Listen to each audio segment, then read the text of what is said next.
Makikita natin dito sa ating latest satellite images na halos buong bansa ay maninipis na kaulapan lamang ang ating naobserbahan. So nangangahulugan na yung easterlies o yung mainit na hangin galing sa karagatang Pasipiko ang umiiral sa buong Pilipinas. Kaya for the next 24 hours, magpapatuloy itong generally fair weather sa buong bansa maliban na lamang sa mga tsansa ng isolated rain showers or thunderstorms, lalong-lalo na dito sa silangang bahagi ng Pilipinas. At sa kasalukuyan, wala pa naman tayo monitor na low pressure area o anumang sama ng panahon na maaaring maging bagyo sa mga susunod na araw.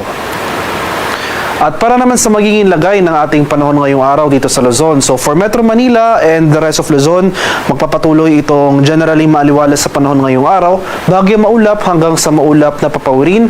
Sasamahan lamang yan ng mga biglaan at panandaliang pag-ulan na dulot ng thunderstorms, especially nga dito sa eastern section.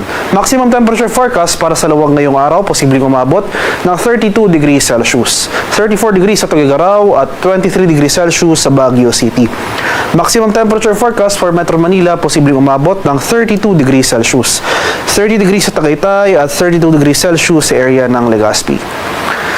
Para naman sa Palawan, Visayas at sa Mindanao, ngayong madaling araw, nakapagtala tayo ng early morning thunderstorm activity dito sa ilang areas ng Eastern Visayas. So panandalian lamang yung mga pag-ulan na ito pero may kalakasan.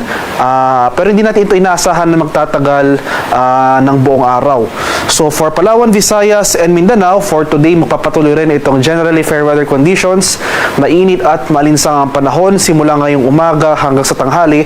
Pero pagsapit ng hapon hanggang sa gabi, nandiyan pa rin yung mga tsansa ng mga usual late afternoon to evening na mga thunderstorms. Kaya magdala pa rin po tayo ng pananggalang sa ulan.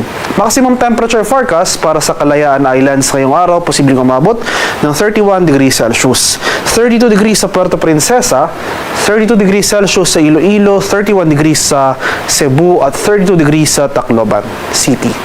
Maximum temperature forecast for Cagayan de Oro ngayong araw, posibleng umabot ng 31 degrees Celsius.